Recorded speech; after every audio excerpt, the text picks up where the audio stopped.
আজকে আমরা এখন এসেছি কালিকা প্লেট ম্যাকডোনাল্ডটায় প্রথমবার আসছি, দেখা যাক কীরকম হয়। ডাইনিং এরিয়াটা এসছে। গুড মর্নিং বন্ধুরা, সবাই কেমন আছো? আশা করি ভালো আছো। আজ আবার নতুন একটা মিনি ব্লগ নিয়ে এলাম। অনেকদিনই হলো মা এসছে, মাকে কাছে পিঠে ঘোরানো হয়েছে কিন্তু কোনো রেস্টুরেন্টে নিয়ে যাওয়া হয়নি, তাই কাছাকাছি আর কোথায় নিয়ে যাব, নিয়ে গেলাম ম্যাকডোনাল্ডে।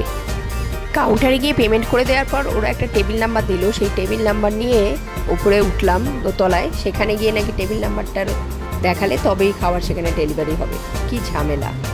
বাড়িতে বসেও এসব খাবারগুলো জোম্যাটো বা সুইগিতে ডেলিভার করে, কিন্তু গিয়ে খেতে, রেস্টুরেন্টে গিয়ে খেতে আরও অনেক ভালো লাগে, কারণ অ্যাম্বিয়েন্সটা এনজয় করা যায়। তোরাই অলওয়েজ ওভার অ্যাক্টিভ। খাবারের কোয়ালিটি নিয়ে কিছু বলার নেই, কেননা অলওয়েজ এটা ভালোই হয়। মায়ের সেরকম বার্গারটা ভালো লাগেনি, কিছুটা চিকেন নাগেটস খেয়েছে আর একটা কফি নেওয়া হয়েছিল। মহারাজা বার্গারটা ছিল বেস্ট। এভাবেই খাওয়া দাওয়ার মধ্যে দিয়ে সুন্দর সন্ধ্যাটা কাটলো। তোমরাও ওয়েট করো বড় ব্লগের জন্য। বাই।